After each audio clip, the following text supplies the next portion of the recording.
요즘 각광을 받고 있는 각종 아파트들을 보면 그 내장재도 화려하고 이름도 참 다양해졌습니다. 옛날에는 무슨 아파트가 최고였는데 요새는 꿈의 그린, 베스트빌, 하이츠빌, 레미안, 무슨 캐슬, 샤르망, 어울림 등등 아주 그 이름도 화려해졌습니다. 근데 과연 그 어울리나요? 사람들이 거기 들어가 살면 어울릴까요? 누가 그런 데 어울리는 사람일까요? 하나님이 그런 데 사시면 어울릴까요? 교회들도 참 여러 가지로 지어 놓습니다. 그래서 큰 교회, 동그란 교회, 수정으로 만든 교회, 유리로 깐 교회, 굉장히 성 같은 교회도 있고 여러 가지 모양새가 있는데 과연 하나님이 그런 데 거하시면 어울릴까요? 어디에 계시면 하나님은 참 어울릴까요? 근데 이런 고민을 했던 사람이 있습니다. 아주 오래전에 바로 다윗이라는 사람이지요.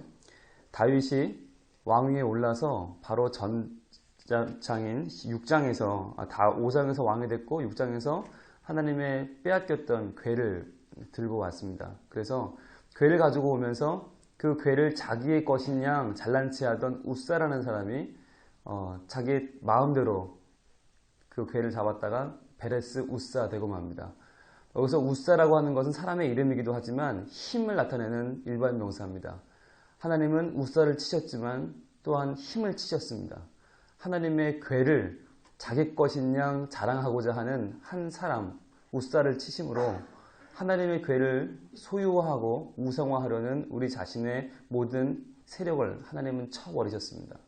베레스 우사를 경험한 다윗이 7장에 들어와서 가장 먼저 구한 것은 이제 하나님의 성전을 짓고 싶다라는 것이었습니다. 여호와께서 사방의 모든 대적을 파하사 왕으로 궁에 평안히 거하게 하신 때에 라고 오늘 1절은 시작됩니다. 즉 다윗에게 적들이 이제 많이 없어졌고 그에게 평안한 날이 다가왔어요. 전성기가 되었어요. 전성기가 되자 그가 고민한 것은 자신은 백향목궁에 거하고 있는데 하나님의 궤는 휘장 가운데 있었다 그랬어요. 휘장이라고 하는 것은 성막이죠. 텐트 안에 있었습니다. 그것을 보고 나단에게 이르되 이거 참 보기가 좋지 않다 했더니 나단이 3절에 나단이 왕께 고하되 여호와께서 왕과 함께 계시니 무릇 마음에 있는 바를 행하소서 그랬어요. 나단은 다윗의 가장 가까운 선지자입니다. 그래서 나단에게 왕은 거의 모든 자기 마음을 이야기하고 그것이 하나님 마음에 맞는지 선지자에게 확인을 하고 일을 했던 것 같습니다. 나단은 다윗이 밧세바와 동침하였을 때 그것을 아주 호되게 꾸짖은 사람입니다. 그러니까 다윗에게는 스승과도 같은 사람이고 아주 가까운 사람입니다. 그래서 나단이 그래요 그렇게 하세요 그랬는데 그 밤에 4절에 보니까 3절에 그렇게 하세요 했는데 4절에 그 밤에 여호와의 말씀이 나단에게 임하여 가라사대 하나님이 다급하게 그날 밤에 나타나셨어요. 왜 나타나셨을까요? 나단의 말이 틀렸기 때문입니다. 나단이 두 가지 말을 했는데 하나님이 왕과 함께 있습니다 라는 말은 맞았어요. 그런데 그 다음에 있는 마음에 있는 바를 행하소서 성전을 지으십시오 라고 했던 말은 틀렸습니다. 하나님 뜻이 아니었습니다. 그래서 하나님은 바로 나단에게 나타나셔서 그것을 정정해 주십니다. 가서 내 종 다윗에게 말하기를 여호와의 말씀이 내가 나를 위하여 거할 집을 건축하겠느냐? 네가 나를 위해서 건축하겠냐?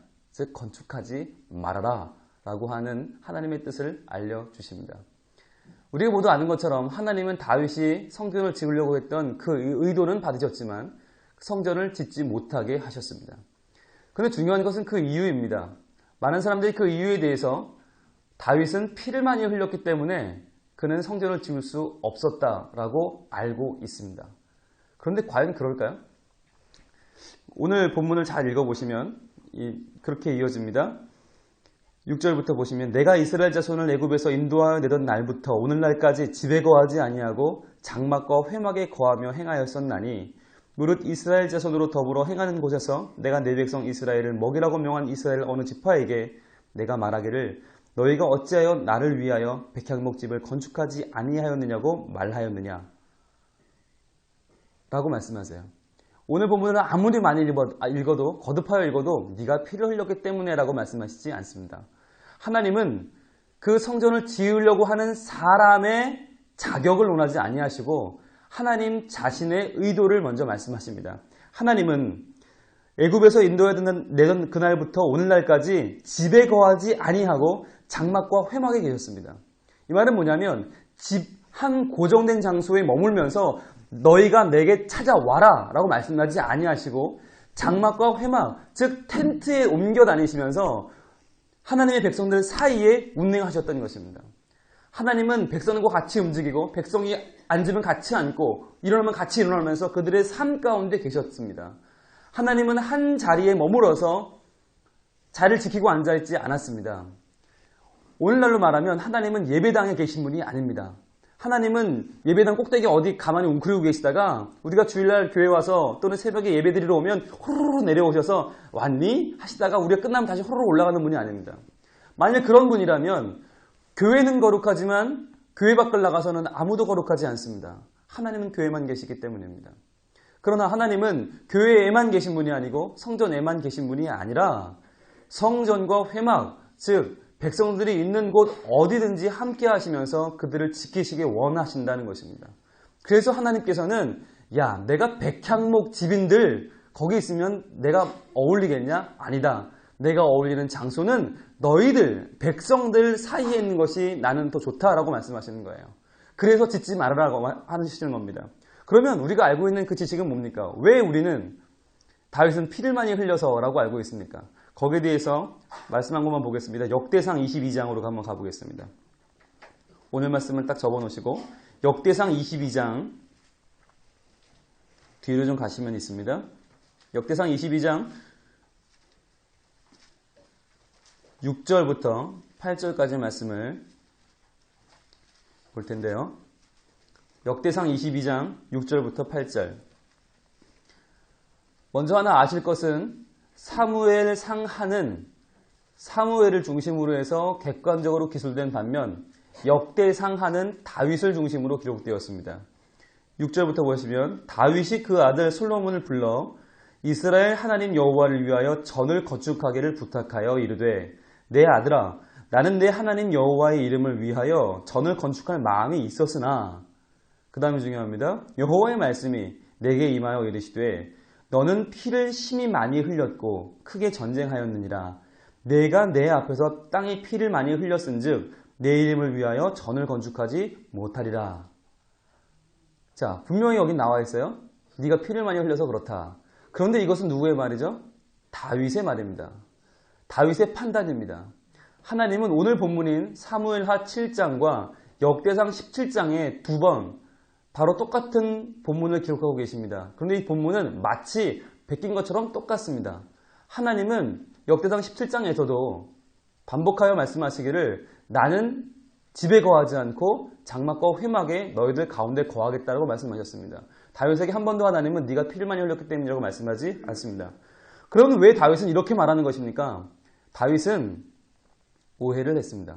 하나님께서 자기에게 성전을 짓지 못하게 하시는 것이 아마 내가 전쟁을 많이 했고 피를 많이 흘렸기 때문인 것 같다라고 스스로 판단했던 것입니다. 다윗은 하나님의 의도를 오해했습니다. 하나님께서 만약에 정말 그렇게 그가 자격이 없어서 그랬다면 오늘 말씀에 이어지는 8절부터 그 뒤로 이어지는 주권자를 삼고 내가 어디를 가든지 함께하고 너를 존귀케 만들어 주겠다고 하는 하나님의 이 말씀은 모두 잘못된 것이 되고 맙니다. 아니 자격이 없는 자가 성전을 못 짓게 되었는데 그것 가지고 하나님이 그를 축복할 이유가 없습니다. 다윗은 자격이 없어서가 아니라 하나님의 의도에 맞지 않았기 때문에 성전을 지을 수 없었습니다. 만약에 우리가 다윗이 피를 많이 흘려서 다윗의 결격 사유가 있어서 성전을 짓지 못했다고 말한다면 그것은 매우 율법주의적인 발상입니다. 그렇게 따지면 솔로몬은 좀 낫습니까? 솔로몬도 나을 것이 하나도 없습니다. 솔로몬도 피를 좀 덜 흘렸을지는 모르나 많은 처첩을 거느렸고요. 방탕한 생활을 했고요. 그가 정치를 잘못해서 결국 그의 아들 때 가서 나라가 둘로 쪼개져 버렸습니다. 결국 나라가 망했습니다. 솔로몬은 대단하게 실패한 정치인이었습니다. 그런 그가 무슨 자격으로 하나님의 성전을 짓는단 말입니까? 우리는 성경을 읽을 때 다윗처럼 자기 중심으로 성경을 읽습니다. 하나님 말씀을 들어도 자기 중심으로 해석해냅니다. 하나님이 하시지도 않은 말씀을 자기 나름대로 해석해서 그럴 것이라고 판단해버리고 맙니다. 피를 많이 흘렸기 때문에 성전을 지을 수 없다고 하는 말은 이곳 한 곳밖에 안 나와요. 이곳 한 곳밖에 안 나오는데 그것은 다윗 중심으로 기록된 다윗의 말이었습니다. 하나님은 선지자를 통하여서 한 번도 그렇게 말씀하지 않으셨습니다. 우리 자신이 뭔가 결격사유가 돼서 예배드리지 못하는 그런 사람이 있습니까? 성경은 그렇게 기록하지 않습니다. 우리가 모자라서, 우리가 뭐가 안 돼서, 우리가 죄가 있어서, 우리가 부족해서 병에 걸립니까? 그렇지 않습니다. 하나님은 성경 어느 곳을 봐도 우리가 부족하기 때문에 일이 안 되고 실패한다고 말씀하지 않습니다. 하나님은 우리의 어떤 연약함 때문에 우리를 버리지 아니하십니다. 우리의 어떤 연약함 때문에 하나님은 우리가 하는 일을 막지 않으십니다. 하나님은 우리를 북돋아 주시기 원하고 우리를 칭찬하고 우리를 복 주시기 원하십니다. 오늘 본문에서도 하나님은 성전을 짓는 것은 반대하시지만 다윗에 대해서는 아낌없는 축복을 다해 주십니다. 그래서 오늘도 9절에 보시면 내가 어디를 가든지 내가 너와 함께 있어 내 모든 대적을 내 앞에서 멸하였은즉 세상에서 존귀한 자의 이름같이 내 이름을 존귀케 만들어 주리라 하고 말씀하십니다. 이것이 하나님의 마음입니다. 성전을 짓고 못 짓는 것은 결격 사유에 달린 문제가 아니라 사명에 관한 부분입니다. 다윗의 사명은 싸우는 것이었습니다. 그는 전사였습니다. 그에게 성전을 짓는 사명은 어울리지 않았습니다. 솔로몬은 그 이름 솔로몬은 샬롬에서 왔어요. 샬롬은 평안입니다. 평안인 솔로몬이 하나님의 전을 짓는 것이 맞다. 이것은 그의 사명이었습니다. 그가 더 잘났고 의로워서가 아니었습니다. 우리는 하나님의 말씀을 읽을 때 내 중심으로 읽지 말고 하나님 중심으로 읽어야 합니다. 하나님의 마음을 읽어야 합니다. 하나님의 마음은 무엇입니까? 한 곳에 머무르지 않는 것이 하나님의 마음입니다. 그래서 하나님께서는 이 성전을 우상화하고 성전에만 하나님을 제한하려는 이스라엘 백성들과 대대로 싸워오셨습니다. 그래서 하나님은 틈만 나면 전쟁이 날 때마다 이스라엘 성전을 부셔버렸어요. 나는 거기에 있지 않다. 그런데 이 사람들 계속 쌓는 거예요. 계속 새로 짓는 거예요. 포로 잡혀갔다 돌아오면 제일 먼저 성전부터 쌓습니다. 이래야 하나님이 계시다고 믿는 거예요. 이것은 우상이었습니다. 그래서 하나님은 그 성전을 매번 부셔버리셨고 지금 이스라엘 성전이 있는 바로 그 자리에는 무엇이 있냐면 이슬람 사원이 있습니다. 만일 하나님이 성전에 거하시는 분이고 성전을 중요하게 여긴다면 지금 어떻게 그 귀한 그 터에 타종교의 성지가 서 있을 수 있습니까? 어떻게 이슬람 사원이 거기 서 있을 수 있습니까? 하나님은 그것을 통해서 웅변하여 보여주십니다. 나는 집에 있지 않다. 너희가 나를 집에 가두려고 하지만 나는 집에 있지 않다. 나는 집 밖으로 나가 너희와 함께 있을 것이다. 나는 너희 집에 있을 것이고 나는 너희 직장에 있을 것이고 나는 네가 거하는 어디든지 있을 것이다. 라고 하나님은 말씀하십니다. 예수님은 성전을 정화하시면서 성전을 가르쳐 이렇게 말씀하셨습니다. 만민의 기도하는 집이다. 이 집은 만민의 기도하는 집이다. 만민의 기도하는 집, 누구든지 기도하는 그 자리가 성전입니다.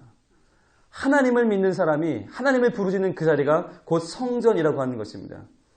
예수님께서 십자가에 달리실 때 지성소의 휘장이 위에서 아래로 갈라져 버렸습니다. 즉 이제 지성소와 성소와 회막들의 경계는 없어졌습니다. 모든 것이 지성소가 되었습니다. 어디든지 하나님을 만날 수 있습니다. 어디든지 성령의 바람이 불어오는 그곳에서 하나님은 역사하신다고 말씀하십니다. 그래서 우리가 안다시피 고린도전서 7장 19절 이렇게 증거합니다. 너희 몸은 너희가 하나님께로부터 받은 바 너희 가운데 계신 성령의 전인 줄을 알지 못하느냐. 너희의 몸이 성령의 전이다 라고 말씀하십니다. 성령의 전은 어디 본당만이 아니고 어디 무슨 실만이 아니고 우리의 몸이 성령의 전이라고 말씀하십니다. 교회를 귀히 여기고 성전에 모이는 신앙은 매우 귀한 것입니다. 하지만 성전에만 계시다고 하나님을 제한하는 것은 또 하나의 우상화요. 하나님을 모욕하는 행위입니다. 그래서 우리는 내가 어디를 가든지 나와 함께 하시는 하나님을 의지하고 내가 어디를 가든지 그 하나님을 의식하며 살아야 할 필요가 있습니다. 어디를 가든지 나와 함께 하시는 하나님, 어디를 가든지 나를 버려두지 아니하시는 하나님, 내가 모자라다고 해서 내가 주를 섬기는 일을 막지 않으시는 하나님, 오히려 나를 통하여 새로운 일을 행할 수 있도록 북돋아 주시고 힘을 주시는 하나님, 그 하나님이 우리와 함께 하시기 원하는 우리의 주님이십니다. 우리가 하나님의 집을 짓겠습니다라고 할 때 허허 웃으시면서 말리는 그 하나님은 도리어 우리의 집을 지어주십니다. 16절입니다. 내 집과 내 나라가 내 앞에서 영원히 보존되고 내 위가 영원히 견고하리라. 하나님은 집을 영원하게 이루어 주십니다. 그리고 11절 맨 하반절에 보니까 여호와가 너를 위하여 집을 이루겠다 말씀하세요. 여호와가 너를 위하여 집을 이루겠다. 네가 날 위해 집을 짓겠다고? 괜찮아. 도리어 내가 너에게 집을 지어줄게. 하나님은 우리의 집을 지어주십니다. 하나님은 우리의 가문을 세워주십니다. 하나님은 우리의 나라를 세우시는 분이십니다. 우리가 하나님을 위하여 일하겠다고 말할 때 하나님은 우리를 위하여 일해 주십니다. 하나님을 집에 묶어두지 말고 내가 가는 어디든지 하나님과 동행하려고 하는 사람, 그 사람에게 하나님은 그 집을 세워주시고 그 집을 견고케 하시는 영광을 주십니다. 오늘 하루도 어디를 가든지 집에 있든지 직장에 있든지 누구를 만나든지 우리의 몸이 하나님의 전임을 기억하십시오. 그리고 우리의 전이 하나님 안에 영광스럽게 거룩하게 될 수 있도록 우리의 말과 행실과 마음의 묵상이 늘 주님께 있기를 원합니다. 하나님께서 여러분을 지키실 것이고 우리 모두를 오늘도 거룩하게 붙들어 주실 것입니다. 기도하겠습니다. 하나님 감사합니다. 오늘 말씀을 통하여 하나님께서 우리 가운데 거하시기 원하신다고 하는 하나님의 마음을 알게 하시니 감사합니다. 저희들은 자꾸만 한 곳만, 교회만, 본당만 하나님이 계시다고 생각하기 원합니다. 나머지 공간에서는 마음대로 살고 싶어 합니다. 하지만 하나님께서는 그렇지 않다고 말씀하십니다. 하나님 오늘도 저희가 교회에 있을 때뿐만 아니라 가정에 있을 때나 길에 거할 때나 직장에 있을 때나 누구를 만날 때나 동일하게 하나님께서 우리를 통하여 영광 받아 주시고 우리를 지켜주시며 우리와 함께 동행하시며 우리를 통하여 영광을 받아 주시옵소서. 우리가 어떤 일을 하든지 우리의 모자람 때문에 낙담하고 쓰러지지 않게 하시며 도리어 그런 우리를 통해서 영광을 받으시며 그런 우리를 통해서 하나님의 일을 이루실 하나님을 바라보게 하여 주시옵소서. 우리가 어디를 가든지 함께 하겠다고 하는 주님의 약속을 믿고 오늘 하루도 담대히 나갈 때에 주여 승리를 주시고 하나님의 천국 면류관을 증거하며 살아가는 당당한 하나님의 사람으로 설 수 있게 하여 주시옵소서. 하나님 우리의 자녀들을 지켜주시옵소서. 우리는 그들과 동행할 수 없지만 하나님께서는 그들과 함께 계신 줄 믿사오니 어디를 가든지 동행하여 주시고 함께 하시며 지켜주시옵소서. 하나님 또한 우리의 부모님들을 위하여 기도합니다. 우리는 자주 찾아뵙지 못하지만 자주 전화도 하지 못하지만 어디든지 함께 하시는 주님께서 그분들과도 함께 하셔서 건강 지켜주시고 영적으로도 늘 충만한 삶을 살게 하여 주시옵소서. 하나님 우리 가운데에 이 새벽에 많은 어려움과 고민과 근심을 들고 나왔습니다. 하나님 그 모든 제목을 들어주사 하나님께서 응답하여 주시고 내가 어디를 가든지 너와 함께 하겠다는 그 음성 듣고 다시 한번 가슴 벅찬 희망과 소망을 품고 돌아가게 하여 주시옵소서. 우리의 육신의 아픔을 치유하여 주시며 만남의 실패로 고민하고 있는 모든 인간적인 문제들과 삶의 무게를 하나님께서 해결하여 주시옵소서. 주님만이 우리의 해결자가 되심을 믿사오며 주님만이 우리를 거룩해 하시는 우리 하나님이신 줄 믿사오니 이 아침에 주님께서 우리의 부르짖는 것을 들어주시고 응답하여 주시옵소서. 예수님 이름으로 기도합니다. 아멘. 하늘에 계신 우리 아버지여 이름이 거룩히 여김 받으시오며 나라의 마옵시며 뜻이 하늘에서 이룬 것 같이 땅에서도 이루어지이다. 오늘날 우리에게 일용할 양식을 주옵시고 우리가 우리에게 죄 지은 자를 사하여 준 것 같이 우리 죄를 사하여 주옵시고 우리를 시험에 들게 하지 마옵시고 다만 악에서 구하옵소서. 대개 나라와 권세와 영광이 아버지께 영원히 있사옵나이다. 아멘.